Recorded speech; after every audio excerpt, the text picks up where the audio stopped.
Bonjour et bienvenue à tous dans cet épisode de C'est mon ressenti. Est-ce que cela vous est déjà arrivé de réagir d'une manière qui ne vous ressemble pas? De lever la voix alors que vous êtes habituellement calme, de pleurer sans réussir à vous arrêter, ou de vous mettre en colère pour quelque chose qui en temps normal ne vous aurait même pas dérangé? Et puis quelques minutes plus tard, de ressentir de la honte, de la culpabilité ou de l'incompréhension. Vous vous repassez la scène dans votre tête encore et encore en vous disant « Je ne sais pas ce qui m'a pris, j'ai pété les plombs ».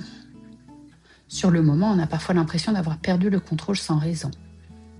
Pourtant, ces réactions ne surgissent généralement pas de nulle part. Alors aujourd'hui, j'aimerais vous proposer un autre regard sur ces moments où tout déborde, parce que derrière une explosion émotionnelle se cache souvent quelque chose de plus profond qui demande simplement à être entendu.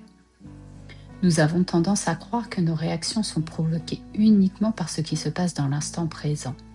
Mais en réalité, ce n'est souvent pas l'événement lui-même qui nous fait exploser. C'est tout ce qui s'est accumulé avant. Une fatigue que l'on minimise, une contrariété que l'on garde pour soi, une charge mentale devenue trop lourde, une émotion que l'on repousse en se disant que ce n'est pas le moment, puis une autre et encore une autre. Sans vraiment nous en rendre compte, nous remplissons peu à peu un réservoir déjà presque plein. Et un jour, une remarque, un imprévu ou un simple détail suffit à faire déborder ce que nous contenions depuis longtemps. D'ailleurs, lorsque nous disons « je ne sais pas ce qui m'a pris », il est possible que ce soit justement tout ce que nous n'avons pas pris le temps d'écouter qui ait fini par parler à notre place. Parce que les émotions ignorées ne disparaissent pas, elles attendent. Elles s'accumulent et lorsqu'elles ne trouvent plus d'espace pour s'exprimer calmement, elles finissent parfois par sortir brutalement. Alors bien sûr, cela ne veut pas dire que toutes nos réactions sont justifiées, mais cela signifie que nous avons peut-être quelque chose à comprendre plutôt qu'à simplement condamner. Et c'est là toute la différence. Au lieu de nous demander uniquement pourquoi ai-je réagi ainsi, nous pourrions aussi nous demander qu'est-ce que cette réaction essayait de me montrer? Car derrière la colère se cache parfois une immense fatigue. Derrière l'agacement, un besoin de repos. Derrière l'énervement, un sentiment de ne pas être entendu. Et derrière certaines explosions, il y a parfois simplement une personne qui a essayé d'être forte beaucoup trop longtemps.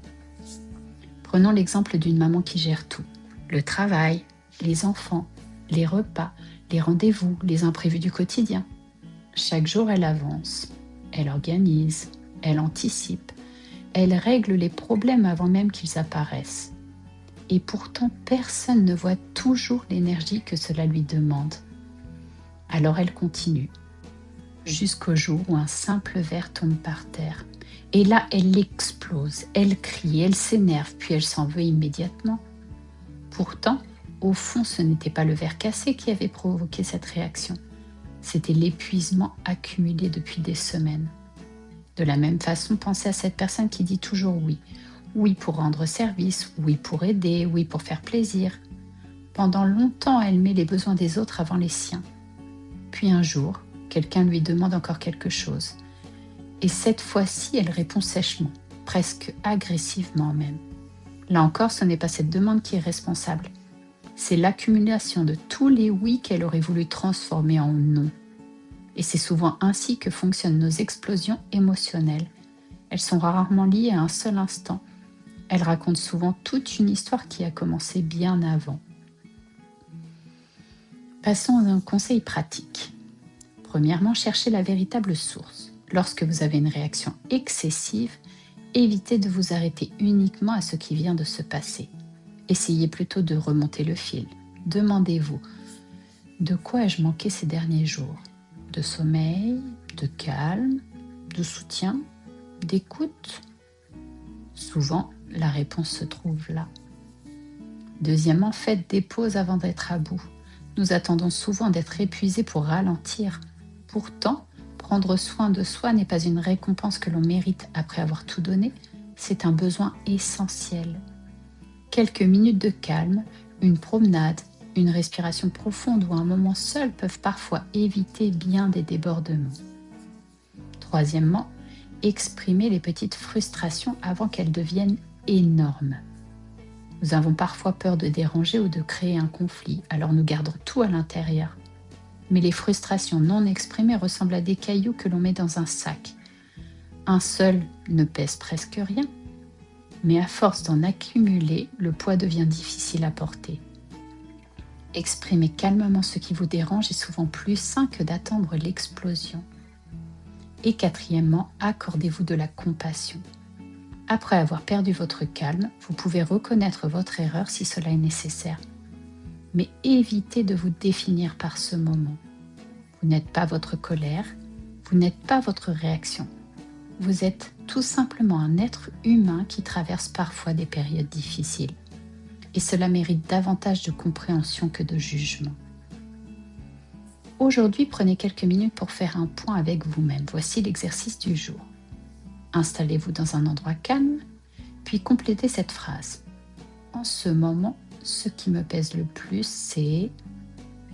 Écrivez tout ce qui vous vient à l'esprit, sans filtre, sans chercher à être cohérent. Une fois votre liste terminée, posez-vous une seconde question. Que puis-je faire cette semaine pour alléger un peu ce poids? Pas tout, juste un peu, une petite bricole. Parfois, une petite action suffit déjà à éviter que la pression continue de monter.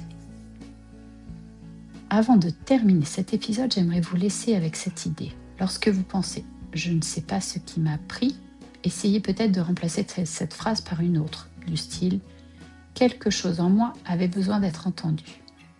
Parce que nos explosions émotionnelles ne définissent pas qui nous sommes. Elles révèlent souvent ce que nous avons négligé pendant trop longtemps. Elles nous rappellent nos limites, nos besoins, notre fatigue et parfois même nos blessures.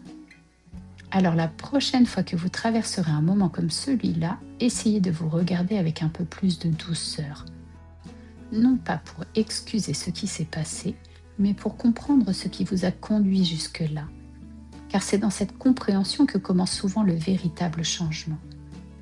Merci d'avoir partagé ces quelques minutes avec moi. Si cet épisode vous a parlé, n'hésitez pas à le partager autour de vous. Et surtout, prenez soin de vous. Écoutez vos émotions avant qu'elles aient besoin de crier pour exister. À très bientôt pour un nouvel épisode.